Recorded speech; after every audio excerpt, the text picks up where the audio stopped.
2,000 miles west of me here would be the shores of the Pacific Ocean.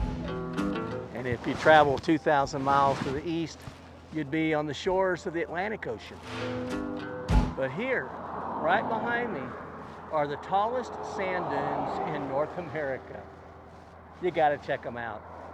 This is the Great Sand Dunes National Park. Well, if you go to the ocean and you visit the beach, you see the sand dunes. There's signs asking you to stay off the dunes. So one of the first things that might surprise you when you come to the Great Sand Dunes is this. All the people who are invited to go up and play in the dunes.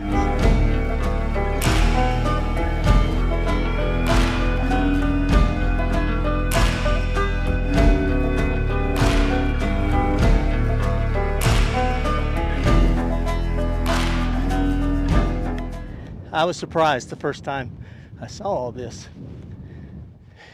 Here you see the Sangre de Cristo Mountains in the back. There's two little creeks that border the dunes, one on the south, one on the north. The Madeira Creek here on the south end, it's sort of seasonal. It's fed by the snow melt from the mountains.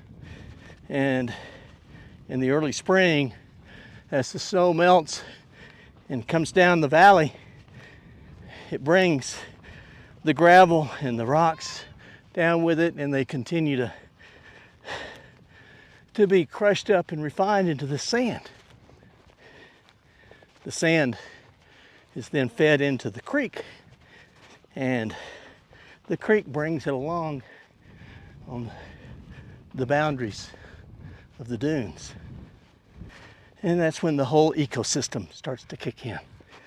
When the snow melt comes down and surges the creek, it forms little ridges from side to side on the creek. These ridges are called antidunes. And as the water pressure builds up, these antidunes break down and the water rushes forward and surges, creates waves. And in the early spring, the waves can be 2 feet high. But now I'm in September and the creek appears to be dried up, but it really isn't dried up. It's just running underneath. It soaks through the sand and feeds huge aquifer that runs through this area. Then that brings the sand along to the banks, and then the winds pick up. When I was here last time, there was a strong southwest wind that blew my brother and I off the dunes. Sunset on the canyon road, one arm out my window, left and didn't tell a soul. Where I'm headed, I don't know. Life is heavy lately.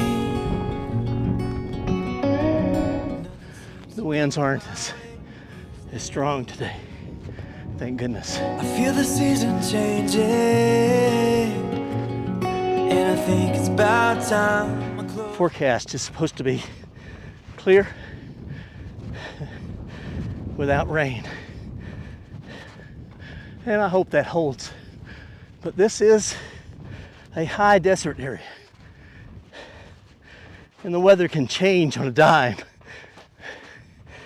And when you're up here on top of these dunes,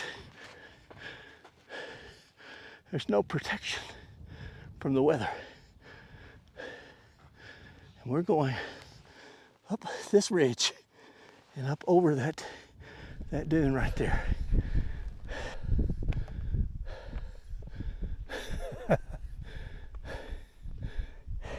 here and take a rest in this beautiful spot. Let you see around me a little bit, right in the middle of the dunes. And it's a hard climb. You know, the sand, I sink down into the sand probably 3 to 6 inches with every step. And then the oxygen level here. I'm not used to these high elevations, and I'm paying for it. Drinking a lot of water, but I'm still just really dry. And so I'm going to take a good long break and then continue on, find a good spot to get the sunset. And call that success, because it's beautiful. It's just a beautiful day. There's a few clouds. There's a few clouds in the sky. You can see the sun's up there. And let it take me somewhere new tonight. Wherever the wind blows, I'll We're in the go. mountains, I'm not so you never know. chasing it. And that's one of the challenges that you have, is that you plan and you watch the weather forecast. It's forecasted to be clear. It's a new moon, so I was hoping to come here and get a clear sky and some good Milky Way shots. We'll see if I do or I don't. It really doesn't matter. So I'm out here just enjoying all of this.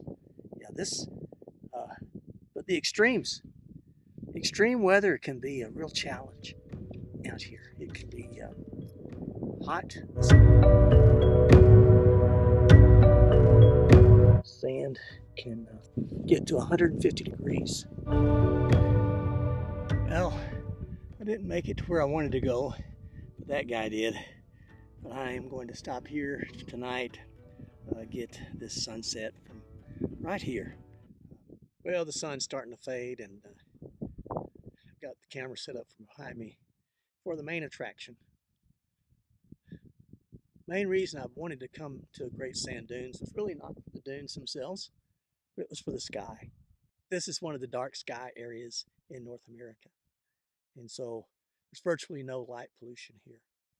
And tonight, I hope to take some pictures of the stars and the Milky Way. I want to get a panorama of the Milky Way. It hasn't gone exactly like I'd planned.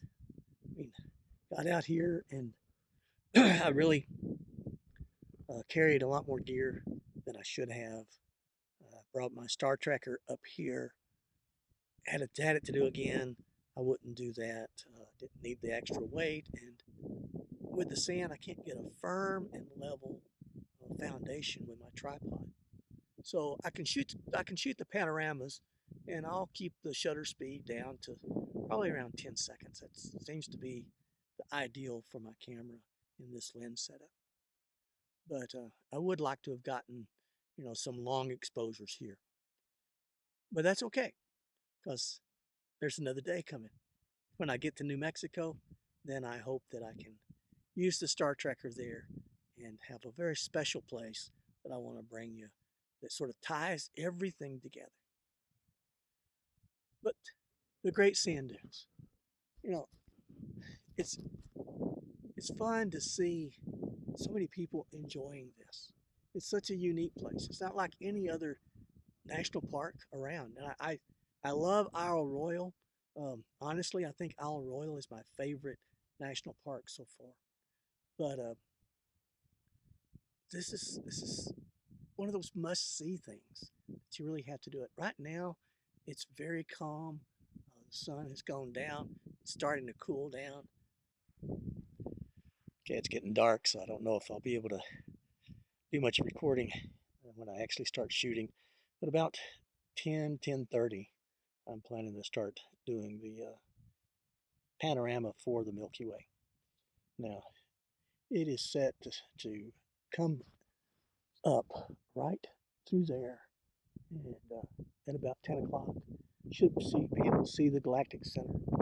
So I'm going to do a panorama of taking 3 shots. I've already taken the dunes for the front shot, and I'm going to take 3 more shots at the horizon, 3 more shots up top, and possibly 3 more shots. So I may do a panorama of 12 that is a 3 by 4 So we'll see. It may just be a 3x3.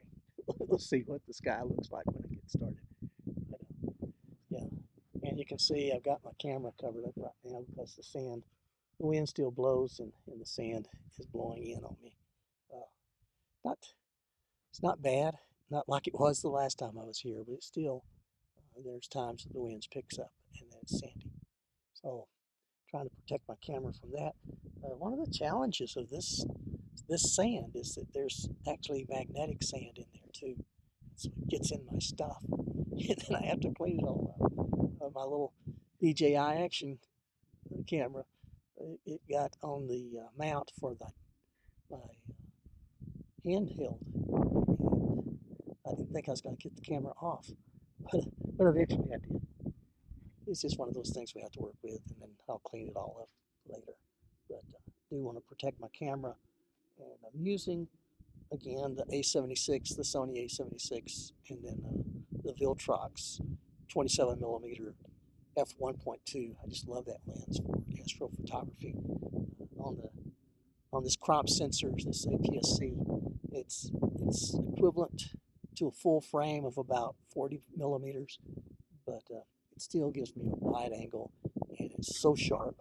And then stopping all the way down to f1.2, it lets in a ton of light. In fact, I usually can step that back a little bit, but we'll see what the sky looks like tonight. Yeah, I'm excited to get this started. It's cooling down. When the sun went down, the temperature goes with it. Again, this is high desert country out here, and there's not much to hold the heat in when the sun goes down. Get this for you, and then maybe a couple of other star pictures, and then I'm going to shut down for the night. And tomorrow, hike back out of here and get back in the car and head for the next leg of this adventure.